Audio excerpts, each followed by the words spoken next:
नमस्कार, मैं स्वप्निल और आप the news launcher Uttar Pradesh Uttarakhand देख रहे हैं। मोदी और शाह ने एक ऐसी शर्त रख दी कि योगी आदित्यनाथ का पूरा प्लान फेल हो गया। पानी फेर दिया साहब, पानी फेर दिया। और पूजा पाल, जिन्होंने विधानसभा में योगी आदित्यनाथ की तारीफ की में कसीदे पढ़ी थी, उनका एक बयान आ गया। उस बयान ने भी योगी जी को ही फंसा दिया। और सबसे ज्यादा मजे की बात ये कि योगी जी और दिल्ली दरबार के बीच वर्चस्व की जो लड़ाई है, वो खुलकर सामने आ गई। योगी जी के पसंदीदा अधिकारियों के लिए जो दिल्ली दरबार को अर्जियां भेजी जा रही हैं, वो स्वीकार नहीं हो रही है। और इसी बीच में योगी साहब पर बन रही एक फिल्म, और उस फिल्म को मोदी जी के पसंदीदा मंत्री के मंत्रालय के अंतर्गत काम करने वाला बोर्ड मंजूरी देने से मना कर रहा है। एक-एक करके बहुत सारी खबरें हैं, विस्तार से समझने की जरूरत है कि आखिरकार लखनऊ और दिल्ली के बीच चल रही ये जंग किस दिशा में बढ़ चली। और इन तमाम बातों को विस्तार से समझने के लिए हमने आज दावत दी संतोष पाठक जी को। सबसे पहले जरा संतोष जी को जोड़ लिए। संतोष भाई, बहुत-बहुत स्वागत है। बहुत-बहुत नमस्कार कपिल भाई और न्यूज़ लॉन्चर उत्तर प्रदेश उत्तराखंड के भी तमाम दर्शकों को नमस्कार। और आज एक बड़ी खबर हम लेकर आए हैं, जो कि उत्तर प्रदेश के मुखिया को लेकर है, उत्तर प्रदेश के मुख्यमंत्री को लेकर है, जो अपने आप को या जो जिनको उनकी टीम इस देश का भावी प्रधानमंत्री बताती है। स्वप्निल भाई, शुरुआत उससे करूंगा कि किसी भी नेता की सबसे बड़ी नहीं, यूएसपी क्या होती संतोष भाई, शुरुआत तो पहले दर्शकों को जरा खबरें दिखा के कर दी जाए। वो ज्यादा जरूरी है। हमारे पास एक-एक करके जो चीजें हैं, जो लगातार एक है? नहीं, सूत्र उसी में की पिरो उसी रही हैं की इन सब उसी चीजों को। स्वप्निल भाई, उसी की पृष्ठभूमि पे मैं आ जाता हूँ। थोड़ा सा बता देता हूँ जी, कि हाँ, किसी भी नेता की और खासतौर से अगर वो मुख्यमंत्री है, तो उस मुख्यमंत्री की यूएसपी क्या होती है? कि ठीक जी, है, दिल्ली दरबार से बहुत सारे संदेशे आते हैं, लेकिन वो 1-2 नेताओं को, विधायकों को मंत्री बना दे, या अपने चहेते अधिकारियों की हर संभव रक्षा करे। लेकिन मुख्यमंत्री जब अपने चहेते विधायक को मंत्री ना बना पाए, मुख्यमंत्री जब अपने चहेते अधिकारियों की रक्षा ना कर पाए, तो फिर उसके मुख्यमंत्री बने रहने पर सवाल खड़े होते हैं। और इस खबर में एक-एक करके आप जो तमाम खबरों को सामने रखेंगे, इस खबर में एक-एक करके वो चीजें निकल कर सामने आएगी। और अब तो एक बड़ा-सा फुल स्टॉप लगा दिया गया है योगी आदित्यनाथ के सामने। दिल्ली दरबार ने एक लक्ष्मण रेखा खींच दी है। सूत्र ये बता रहे हैं कि प्रधानमंत्री नरेंद्र मोदी की सलाह पर, प्रधानमंत्री नरेंद्र मोदी के निर्देश पर भारतीय जनता पार्टी के आलाकमान ने योगी आदित्यनाथ तक एक बड़ा संदेशा पहुंचा दिया है। महाराज जी जरा थम जाइए, और आपके पास जो खबरों का पूरा जो पिटारा है, मैं चाहूंगा कि आप हमारे दर्शकों को एक-एक करके बताएं, और फिर हम तथ्यों के साथ बताएंगे कि ये बड़ी जानकारी, ये बड़ी खबर लेकर हम किस तरह से उनके सामने आए हैं तथ्यों के आधार जी, पर। जी स्वप्न भाई। जी। जरा खबरें एक-एक करके दिखाते जाइए। एक बहुत दिनों से एक बात चल रही थी कि योगी जी के मंत्रिमंडल का विस्तार हो। सबसे बड़ी खबर तो यही है। अब नवभारत टाइम्स की ये कल की तारीख की खबर है, और कल नवभारत टाइम्स ने बताया कि बहुप्रतीक्षित योगी मंत्रिमंडल विस्तार की शुभ घड़ी चल। सपा से निष्कासित पूजा पाल समेत पिछड़े दलित नेताओं को मौका। अब ये खबर तो छप गई, लेकिन इसी खबर ने एक बड़ा सवाल खड़ा कर दिया। हटाइए, खबर बदलिए जरा, खबर बदलिए। जी, आजम की सल्तनत उजाड़ने वाले आईएएस सिक्किम जाएंगे, केंद्र ने एक्सटेंशन नहीं दिया। आजम ने कहा था जूते साफ कराऊंगा। दैनिक भास्कर की ये खबर है, लेकिन मैं इस खबर पे जरा सा ठहर के आपको बता दूं। जिस आईएएस का जिक्र हो रहा है, वो मुरादाबाद में कमिश्नर के तौर पे तैनात आंजनेय कुमार सिंह हैं। आंजनेय सिंह, जिन्हें अखिलेश यादव लेकर आए, लेकिन समय के साथ चूंकि नाम के आगे सिंह भी लगता है, दर्शक बड़े समझदार है, सब समझ जाएंगे। योगी जी के बेहद करीबी, लेकिन इस बार एक्सटेंशन नहीं मिला। इससे पहले मुख्य सचिव को भी एक्सटेंशन नहीं मिला था, वो भी सनद रहे। दूसरी खबर लाई, ये एक बड़ी खबर है, इसको समझने की जरूरत है। योगी आदित्यनाथ पे एक फिल्म बनाई गई, फिल्म का नाम अजय। लेकिन ये विवाद बॉम्बे हाई कोर्ट पहुंच चुका है। क्यों पहुंचा है?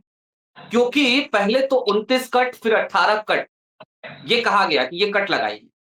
और फिर मोदी जी के पसंदीदा मंत्री हैं अश्विनी वैष्णव, आप सब जानते हैं। इंफॉर्मेशन एंड ब्रॉडकास्टिंग मिनिस्ट्री जो है वो भी उनके अंतर्गत आती है। और उस मिनिस्ट्री के अंतर्गत काम करने वाला बोर्ड, सेंसर बोर्ड, उसने फिल्म को सर्टिफिकेट देने से इनकार कर दिया। हटा दीजिए इसे। अब एक आखिरी खबर आपको दिखाते हैं, उसके बाद सीधे संतोष भाई की तरफ चलेंगे। मेरी हत्या होती है तो सपा जिम्मेदार होगी, अखिलेश यादव जिम्मेदार होंगे, ये किसी और का नहीं। पूजा पाल ने अखिलेश यादव को चिट्ठी लिखी।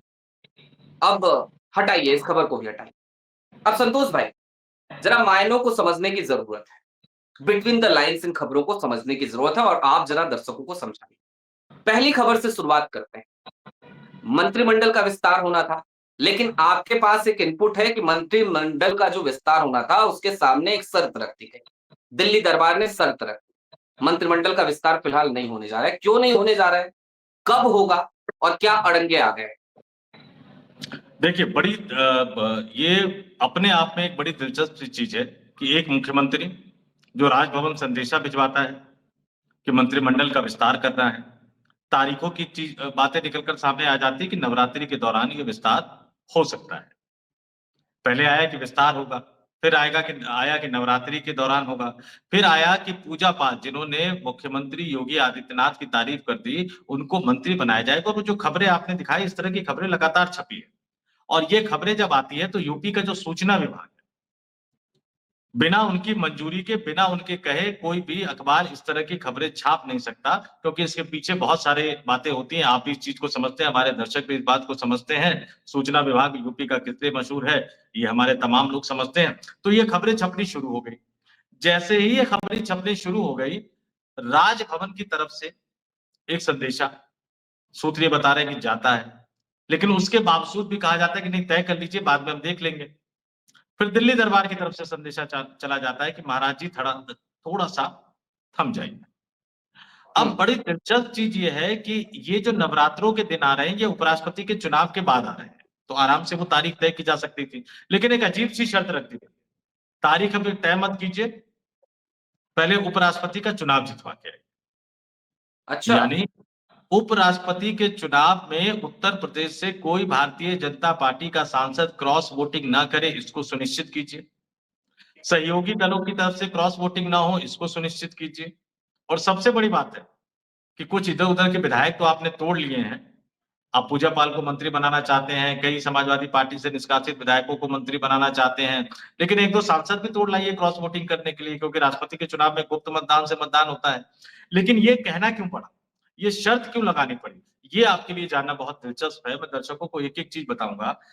जगदीप धनखड़ आगरा जाते हैं, योगी आदित्यनाथ के कार्यक्रम में योगी आदित्यनाथ की तुलना वो अहिल्याबाई होलकर से करते हुए नजर आते हैं। कौन है अहिल्याबाई होलकर? बाबा केदारनाथ, बाबा विश्वनाथ, उज्जैन, ना जाने इस देश के कितने धार्मिक स्थलों का पुनर्निर्माण उन्होंने किया था एक जमाने में, मराठों के दौर में। अब वो काम नरेंद्र मोदी कर रहे हैं, तो उनकी तुलना उनकी होनी चाहिए नरेंद्र मोदी की। नरेंद्र मोदी साहब का ये मानना है, बीजेपी आलाकमान का ये मानना है। अब देश में दूसरे नंबर के सर्वोच्च संवैधानिक पद पर बैठा व्यक्ति जगदीप धनखड़ साहब उत्तर प्रदेश में जाते हैं और वो योगी आदित्यनाथ की तुलना करते, अहिल्याबाई होलकर से करते हुए नजर आते हैं। उतना तक तो ठीक था। फिर वो दिल्ली दरबार आते हैं। दिल्ली जब वापस आते हैं तो जो भी भाजपा का नेता मिलने जाता है, जो भी केंद्र का मंत्री मिलने जाता है, जो भी बड़े बड़े दिग्गज नेता मिलने जाते हैं, उनको वो कहते हैं कि कहां अतीत की तरफ पड़े हो, भविष्य की तरफ देखो, योगी आदित्यनाथ के साथ रिश्ते सुधारो। और फिर अचानक एक दिन एक बड़े दिग्गज नेता को वो सलाह देते हैं कि बाबू को समझाओ, समर्थन वापस ले लें। बाबू मतलब चंद्रबाबू नायडू को बाबू कहते हैं, तेलुगु देशम पार्टी। हाँ। बस जिस दिन ये सलाह पहुंचती है, उसी दिन दिल्ली दरबार एक्टिव होता है, क्योंकि इस्तीफा अगर देना होता तो संसद के मानसून सत्र से पहले देते या संसद के मानसून सत्र के बाद देते। तबीयत 21 जुलाई को तो नहीं खराब हुई थी, अगर तबीयत खराब होगी तो पहले से खराब होगी, पहले खराब थी, वो एडमिट हुए थे।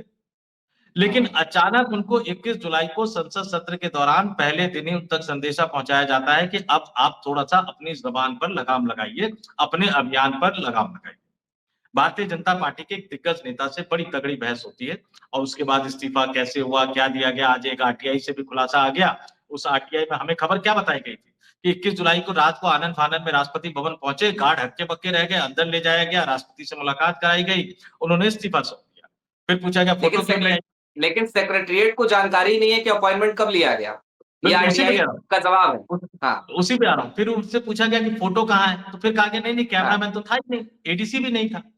तो उसके बाद आरटीआई दायर की गई एक आरटीआई एक्टिविस्ट ने पूछा कि भैया कब मुलाकात हुई 21 जुलाई को, तो सचिवालय कह रहा है हमारे पास कोई जानकारी नहीं है। फिर दूसरा सवाल पूछा कि इस्तीफा राष्ट्रपति ने कब स्वीकार किया, तो उसके जवाब में राष्ट्रपति सचिवालय ने गृह मंत्रालय का नोटिफिकेशन जारी कर दिया। खैर, वो नोटिफिकेशन मूल जी। मुद्दे से हट जाएंगे। मुद्दा यह है कि राष्ट्रपति से मुलाकात की उपराष्ट्रपति ने कहीं कोई रिकॉर्ड नहीं है, और राष्ट्रपति ने इस्तीफा स्वीकार किया या बिना उनके इस्तीफा स्वीकार किए ही गृह मंत्रालय ने नोटिफिकेशन जारी कर दिया, वो मुद्दा है। लेकिन अब आला कमान को लगने लग गया, अब भारतीय जनता पार्टी के आला कमान को ये लगा कि पेच फंस सकता है। भाई योगी आदित्यनाथ के लिए कुर्बान हुए हैं जगदीप धनखड़, और वैसे भी जाति के आधार पर विधायकों की गोलबंदी हो रही है। ठाकुर विधायकों ने एक बैठक की कुटुंब से बनाकर, और चूंकि उपराष्ट्रपति का चुनाव में लोकसभा और राज्यसभा के सांसद वोट करते हैं, गुप्त मतदान प्रणाली के द्वारा होता है, राजनीतिक दल व्हिप जारी नहीं कर सकते हैं, तो क्या योगी आदित्यनाथ खेल कर देंगे? क्योंकि वो खेल नरेंद्र मोदी और अमित शाह वाली भारतीय जनता पार्टी पर भारी पड़ेगा। और ये क्यों इनको चिंता सताने लगी, ये भी मैं थोड़ा सा बता देता हूं, क्योंकि नंबर गेम जो है वो बड़ा अजीब सा नंबर गेम। लोकसभा और राज्यसभा दोनों के सांसदों की संख्या अगर मिला ली जाए, तो लोकसभा में 543 सदस्य है, एक खाली है, 542 है। राज्यसभा में 245 सांसद होते हैं, 6 खाली है, 239 है। दोनों मिलाकर जी 781 हो जाते हैं। आधे से एक वोट अधिक चाहिए, यानी अगर सारे सांसद वोट करेंगे तो 391 सांसदों का वोट आपको चाहिए अपने उम्मीदवार को जिताने के लिए। अब इस मामले में, नंबर के मामले में, आज की तारीख में एनडीए गठबंधन कंफर्टेबल सिचुएशन में है, क्योंकि लोकसभा में 293 है और राज्यसभा में इनके पास जितने सांसद हैं उन दोनों सांसदों को मिलाकर जो इनका आंकड़ा है वो 425 तक पहुंच जाता है। 293 लोकसभा, 132 राज्यसभा, 425 चाहिए कितने? 391। लेकिन बहुमत से सिर्फ 34 ज्यादा है, 34 ज्यादा है। अब जाट के बड़े नेता सत्यपाल मलिक के अंतिम संस्कार में राजकीय सम्मान न देना, जगदीप धनखड़ जाट नेता का इस्तीफा अपमानजनक तरीके से दिलवाना, जयंत चौधरी की पार्टी को योगी आदित्यनाथ के मंत्री लक्ष्मी नारायण चौधरी द्वारा पनौती बता देना, तो उत्तर प्रदेश के जाट सांसद क्या करेंगे? राजस्थान के जाट सांसद क्या करेंगे? हरियाणा के जाट सांसद क्या करेंगे? और योगी आदित्यनाथ के प्रभाव वाले सांसद क्या करेंगे? क्योंकि 34 सांसदों ने अगर क्रॉस वोटिंग कर दी, इन जो बहुमत का आंकड़ा जो मैं आपको बता रहा हूं 425 का, इसमें चंद्रबाबू नायडू भी शामिल है, पूरे एनडीए गठबंधन के चंद्रबाबू नायडू, नीतीश कुमार, एकनाथ शिंदे, अजीत पवार, जयंत चौधरी, चिराग पासवान, ये तमाम लोग शामिल हैं। तो सिर्फ 34 सांसदों ने पाला इधर से उधर बदल दिया, तो फिर एनडीए का उम्मीदवार हार जाएगा। योगी आदित्यनाथ पर आला कमान भरोसा नहीं कर रहा है, तो उनको कहा गया कि पहले उपराष्ट्रपति चुनाव में जरा जुट जाइए। फिर उन्होंने कहा कि ठीक है, वो तो नवरात्रि तो बाद में आती है, नवरात्रि में तो हम रख सकते हैं। तो कहा गया नहीं, इंतजार करते हैं अभी थोड़ा सा, बाद में आपको बताएंगे कि क्या करना है क्या नहीं करना। ठीक है, बाद में आप बताएंगे, फ्यूचर लेकिन देखिए। लेकिन संतोष भाई, इस बीच में दो खबरें दोनों को एक साथ जोड़ना जरूरी है। दिल्ली दरबार तो भरोसा नहीं करता है योगी आदित्यनाथ पे, ये तो तय हो चला है। दोनों के बीच वर्चस्व की जंग है, ये भी तय हो चला है। अब ये खुल्लम खुल्ला खेल चल रहा है क्या? भाई योगी आदित्यनाथ कह रहे हैं मेरा पसंदीदा अफसर है, उसको रहने दो, एक्सटेंशन दे दो। मुख्य सचिव को लेके कहा, नहीं माना गया। आंजनेय सिंह मुरादाबाद कमिश्नर, उनको फिर से वापस एक्सटेंशन ना दे करके उनको फिर से वापस सिक्किम भेज दिया गया, सिक्किम काट। ये क्या चल रहा है? दूसरा, फिल्म बनी, पैसा झोंका गया, योगी आदित्यनाथ की वाहवाही होती, बड़े पर्दे पे फिल्म रिलीज होती, पहले कट लगवाए, कहा गया ये कट लगा के ले आए। अब कट लगाने के बाद ये कहा जा रहा है कि भैया ऐसा है, हम सर्टिफिकेट ही नहीं देंगे आपकी फिल्म को। मामला बॉम्बे हाई कोर्ट में चला गया। ये क्या है? मतलब एक किस तरीके की खुन्नस है ये कि योगी जी को प्रमोट नहीं होने देंगे भाई, चाहे जो हो जाए। प्रमोशन पे पाबंदी है, पसंदीदा अधिकारी आपके पास रहने नहीं देंगे। मतलब दिल्ली में हम बैठेंगे लेकिन सत्ता की बागडोर हमारे हाथ में रहेगी। यही यही चाह रहा है क्या दिल्ली दरबार? नहीं, ये लड़ाई कहां से शुरू हुई है इसको समझना भी जरूरी है। जी योगी आदित्यनाथ की जो टीम है वो ओरिजिनल सोच नहीं है उनकी, कॉपी करते हैं। सब उनको बताते हैं कि महाराज जी आप बहुत लोकप्रिय नेता है, प्रधानमंत्री बनेंगे, लेकिन वो कॉपी करते हैं नरेंद्र मोदी का। नरेंद्र मोदी अच्छा 2012 के बाद देश के जितने राज्यों में अपनी चुनावी रैलियां लगवाते थे, वहां पे पहले लोग पहुंच जाते थे, मोदी मोदी के नारे लगाते थे, तो योगी के लोग भी पहुंच जाते हैं, योगी योगी के नारे लगा जाते हैं। फिर विधानसभा चुनाव होता है तो उसके बाद बाकायदा यूपी की तरफ से खबरें प्लांट की जाती है कि महाराज जी ने महाराष्ट्र में इतनी सभाएं की, इतनी जगह जीत मिली, हरियाणा में इतनी सभाएं की, इतनी जगह जीत मिली। अब झारखंड नहीं बताते जहां हार मिल जाती है, तो वो इग्नोर कर दिया। जहां जहां बुलडोजर से स्वागत भी करवाए थे। टाइम मैगजीन के फ्रंट पेज पे फोटो छपी, ये सब योगी नरेंद्र मोदी के पद चिन्हों पर चल रहे हैं। लेकिन जब उन्होंने दिल्ली दरबार में लॉबिंग शुरू कर दी, निशिकांत दुबे सामने आए, कह रहे हैं कि नहीं, प्रधानमंत्री पद की जगह खाली नहीं है। अब निशिकांत दुबे, आपको बता दूं कि योगी आदित्यनाथ बतौर सांसद गुरुद्वारा रकाबगंज रोड के जिस कोठी में रहा करते थे, निशिकांत दुबे उनके पड़ोसी हैं। तो योगी आदित्यनाथ को निशिकांत दुबे से ज्यादा कोई बेहतर तरीके से समझ नहीं सकते। और फिर आप अधिकारियों की गोलबंदी कर रहे थे, विधायकों की गोलबंदी कर रहे थे, और दिल्ली तक आप लॉबिंग कर रहे थे, चंद्रबाबू नायडू तक आप संदेशा पहुंचा रहे थे। तो अब दिल्ली दरबार ये साबित करना चाहता है नेताओं के बीच में कि योगी आदित्यनाथ अकेले किसी का भविष्य बना नहीं सकते। और अधिकारियों के बीच में, अच्छा। अधिकारियों के बीच में कि बहुत ज्यादा वफादारी मत करो। अब जरा देखिए, हिमाचल प्रदेश किसकी सरकार है? कांग्रेस की सरकार है। वो एक्सटेंशन का रिक्वेस्ट देते मान लिया जाता है। अन्य राजनीतिक दल, जो विपक्षी राजनीतिक दलों की सरकार है, वो एक्सटेंशन का रिक्वेस्ट देते हैं, मान लिया जाता है। और योगी जी के साथ पहली बार नहीं हुआ। वो अपने एक पसंदीदा जो डीजीपी थे प्रशांत कुमार, उनको एक्सटेंशन दिलवाना चाहते थे, पत्र लिखा, मोदी सरकार ने मना कर दिया। फिर उनके मुख्य सचिव जो थे पसंदीदा, मनोज सिंह साहब, उनको वो एक्सटेंशन दिलवाना चाहते थे, केंद्र सरकार ने मना कर दिया। उसके बाद अब वो आंजनेय कुमार, आंजनेय सिंह का, अब देखिए एक एक प्रतीक देखिए, आंजनेय सिंह क्या है? योगी आदित्यनाथ की जो ब्रांड हिंदुत्व की छवि बनी थी, मुख्तार अंसारी के खिलाफ, अतीक अहमद के खिलाफ, आजम खान के खिलाफ, आजम आजम खान के। खान को जेल की सलाखों के पीछे भिजवाने वाले आईएएस को अगर योगी आदित्यनाथ नहीं बचा पाएंगे, ये मैसेज उत्तर प्रदेश की आईएएस और आईपीएस लॉबी में चला जाएगा, तो कल को उनकी बात सुनेगा कौन? उनके कहने पे चलेगा कौन? उनके कहने पर गलत सलत काम करेगा कौन? तो पहले आपने प्रशांत कुमार, फिर उसके बाद मनोज सिंह, और अब आपने आंजनेय कुमार, यानी नेताओं की लॉबी में तो आप बता ही रहे हैं, अब अधिकारियों की लॉबी में भी आईएएस आईपीएस को भी बता दिया कि योगी आदित्यनाथ की सुनोगे तो भविष्य अच्छा नहीं होगा, दिल्ली की सुनो, मैं यहां बैठा हुआ हूं ना, हमारे आदमी जो बोले उनकी बात सुनो। तो अब उनके अधिकारियों को एक्सटेंशन नहीं मिलना, और ताबड़तोड़ अंदाज में मंत्रिमंडल विस्तार का जो उनका अधिकार है, आमतौर पर ये कहा जाता है, संविधान क्या कहता है कि राज्य में मंत्रिमंडल का विस्तार करना, मंत्रियों को रखना, निकालना, ये मुख्यमंत्री का अधिकार होता है। उनका ये अधिकार भी दिल्ली दरबार ने छीन लिया। ये कह दिया गया कि आप उपराष्ट्रपति का चुनाव जितवाइए, ये इंश्योर कीजिए कि क्रॉस वोटिंग ना हो, और दूसरे दलों के सांसदों से क्रॉस वोटिंग करवाइए, उसके बाद दिल्ली आइए, फिर बैठकर बात करेंगे कि मंत्रिमंडल विस्तार कब होगा और उसमें किन किन को मंत्री बनाया जाएगा। अब बड़ी दिलचस्प चीज है कि योगी आदित्यनाथ चाहे भी तो भी कुछ नहीं कर सकते, क्योंकि शपथ ग्रहण तो राजभवन ही करवाएगा। राज्यपाल जब तक ओथ दिलवाएंगे नहीं, तब तक कोई मंत्री बनेगा नहीं। और अगर वो किसी को हटाना भी चाहेंगे तो वो सिफारिश करेंगे, लेकिन जब तक राजभवन ओके नहीं करेगा, तब तक वो मंत्री पद से हटेगा भी नहीं। तो अजीब सी कश्मकश में फंस गए हैं योगी आदित्यनाथ। लेकिन ये जो फिल्म अटकी है संतोष भाई, ये क्या अच्छा, है? ये फिल्म का आज का किस्सा नहीं, जरा दूसरा किस्सा सुनिए। फिल्म का एक अजीब सा किस्सा सुनिए। इससे पहले जब पहली बार जब निर्माता निर्देशक गए थे ना, उन्हें क्या कहा था हाँ। सेंसर बोर्ड ने? उन्होंने कहा था कि आप एनओसी लेकर आइए। कहां से? उत्तर प्रदेश के मुख्यमंत्री कार्यालय से। हाँ। अब इस देश में नरेंद्र मोदी साहब पर भी फिल्म बनी है।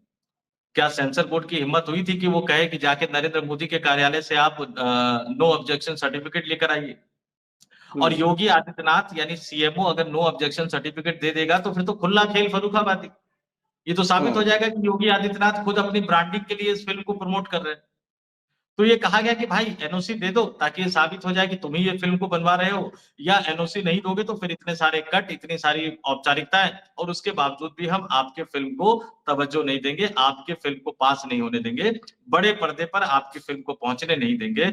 2025 सितंबर का महीना आने वाला है, 17 सितंबर का वो बड़ा दिन आने वाला है। योगी आदित्यनाथ अपनी दावेदारी नागपुर से लेकर दिल्ली दरबार तक जता रहे हैं, लगातार अपने आप हम्म। को भविष्य का प्रधानमंत्री बता रहे हैं, लेकिन दिल्ली दरबार ने उनको लखनऊ में ही एक तरह से कैद करके रख दिया है। जगदीप धनखड़ साहब कहाँ है, वो सवाल तो अलग जगह है, लेकिन योगी आदित्यनाथ घूम रहे हैं, पूरे उत्तर प्रदेश में घूम रहे हैं, लगातार बड़ी बड़ी बातें कर रहे हैं, लेकिन ना अपने अधिकारियों को बचा पा रहे हैं, ना अपने मन माफिक अपना मंत्रिमंडल बना पा रहे हैं। हालत ये हो जाती है कि उनके आवाज से एक उप मुख्यमंत्री निकलते हैं, ब्रजेश पाठक साहब, कुछ दिन पहले का वाक्य है।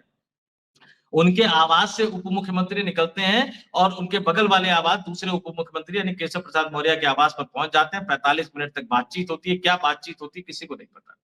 मैं बताता हूँ हम्म। बातचीत का एजेंडा क्या था। उस बातचीत का एजेंडा था कि उपराष्ट्रपति चुनाव को लेकर किस तरह से सांसदों की गोलबंदी की जाए, लेकिन जब उन्होंने आलाकमान तक की रिपोर्ट पहुंचाई कि गड़बड़ हो सकता है, तो आला कमान ने योगी आदित्यनाथ को कह दिया, पहले इस गड़बड़ को ठीक करो, चुनाव जितवाओ उपराष्ट्रपति का, उसके बाद बात करते हैं आपके मंत्रिमंडल के विस्तार की। ठीक बात। संतोष भाई, एक एक जो खबर रह गई थी, पूजा पाल, पहले सदन में खूब तारीफ किया कि योगी जी ने ये किया, योगी जी ने वो किया, है ना? न्याय दिलवाया योगी जी ने। वही पूजा पाल योगी जी के लॉ एंड ऑर्डर पे सवाल उठा रही हैं। और कैसे उठा रही हैं? भाई सरकार है योगी आदित्यनाथ की और चिट्ठी लिख रही है अखिलेश यादव और कह रही है कि मेरी हत्या हुई तो सपा जिम्मेदार। मतलब योगी जी की इतनी तारीफ करने के बाद भी अगर हत्या हो जाए, हत्या का उनको डर सता रहा है, तो फिर काहे का लॉ एंड ऑर्डर? ये तो योगी इसको जी को तो भी फंसा दिया पूजा पाल ने, पहले तारीफ की फिर फंसा दिया। ने सिर्फ फंसा ही नहीं दिया, इसके राजनीति के दूसरे पहलू को भी आप देखिए। अखिलेश यादव ने जब निकाला था, जब उन्होंने योगी आदित्यनाथ की तारीफ की थी, तो अखिलेश यादव ने कटाक्ष करते हुए एक बात कही थी, दर्शकों को याद दिला देता हूँ। कह रहे पहले अपना टिकट तो इंश्योर कर लेती। हम्म। यानी अखिलेश यादव भी कह रहे हैं कि योगी आदित्यनाथ मंत्री बनाना तो छोड़िए, अगले चुनाव में विधायकी का टिकट दिलवा पाएंगे कि नहीं दिलवा पाएंगे, इस पर भी क्वेश्चन मार्क लगा हुआ है। और अब जो पूजा हम्म। पाल ने जो पत्र लिखा या लिखवाया गया, मैं फिर कह रहा हूँ, लिखा या लिखवाया गया, ये सीधे-सीधे वो योगी आदित्यनाथ को एक तरह से बेनकाब कर रही हैं। लेकिन अखिलेश यादव के उस कटाक्ष को भी याद रखिए, और जब योगी आदित्यनाथ पूजा पाल को कुछ दे पाने की स्थिति में नहीं होंगे, मंत्री नहीं बना पाएंगे, तो फिर हो सकता है 10 दिन, 15 दिन, 1 महीने, 2 महीने बाद यही पूजा पाल कुछ और कहती हुई नजर आएंगी और फिर पता लगे कि दोबारा समाजवादी पार्टी की तरफ, क्योंकि अगली बार भी चुनाव लड़ना है ना 2027 में। विधायकी तो हम्म। रखनी है ना बचा के, विधायक तो बनना है ना। यहाँ तो हालत ये हो गई कि मंत्री बनने के चक्कर में विधायकी पर तलवार लटक गई है कि अगली बार टिकट मिलेगा कि नहीं मिलेगा, और मिल भी जाएगा तो जीतेंगे कि नहीं जीतेंगे। तो ये एक सही संशय बात है की जी। स्थिति जो है वो पैदा हो गई है पूजा पाल के सामने। लेकिन नहीं, खैर शिवपाल पूजा यादव पाल ने का तो तो कह बहुत भी कम दिया है। स्टेक दांव पर लगा है, लेकिन योगी हाँ। आदित्यनाथ का तो सब कुछ दांव पर लग गया है। क्योंकि वो पहले कह चुके हैं कि मैं दिल्ली नहीं आना चाहता हूँ, गोरखपुर चला जाऊंगा, लेकिन गोरखपुर में भी रवि किशन जम गए हैं। और हम्म। रवि किशन ऐसा जम गए हैं कि बार बार पब्लिक मंच से योगी आदित्यनाथ को उनका मजाक उड़ाना पड़ता है। क्योंकि अब ये भी ठीक नहीं है कि अगर वो लखनऊ से दिल्ली आने के बजाय उनको गोरखपुर जाना पड़ा, तो भाजपा रवि किशन का टिकट काटकर योगी आदित्यनाथ को लोकसभा का टिकट देगी, ये भी तय नहीं। तो ठीक इसलिए बात है। स्थितियां विकट होती जा रही है उत्तर प्रदेश के मुख्यमंत्री योगी आदित्यनाथ के लिए। और ये बड़ी खबर जो सबसे पहले हम न्यूज लॉन्चर उत्तर प्रदेश उत्तराखंड के दर्शकों के लिए लेकर आए थे कि मंत्रिमंडल विस्तार पर भी क्वेश्चन मार्क, दिल्ली दरबार ने कह दिया थोड़ा सा ठहर जाओ, जरा पहले अपनी वफादारी तो साबित कर दो। ठीक बात है। बहुत बहुत शुक्रिया संतोष भाई। योगी आदित्यनाथ जी को कह दिया गया है भाई कि अब अपनी वफादारी साबित करें। अब कुल मिलाकर दिल्ली और लखनऊ के बीच जो खिचड़ी पक रही है, उसको लगातार डिकोड करना बेहद जरूरी है और डिकोड करने के लिए लगातार भारतीय जनता पार्टी को कवर करते रहे, उसकी तमाम गतिविधियों से परिचित रहे। संतोष भाई से बेहतर और कौन ही चेहरा हो सकता है। तो अभी फिलहाल हम दोनों को इजाजत दीजिए, लेकिन अब से संतोष भाई के साथ उत्तर प्रदेश की राजनीति या राष्ट्रीय राजनीति और खास तौर पर भारतीय जनता पार्टी के अंदर खाने की खबरों के जुड़े रहिए the news launcher Uttar Pradesh Uttarakhand. बहुत शुक्रिया। बहुत बहुत धन्यवाद और नमस्कार।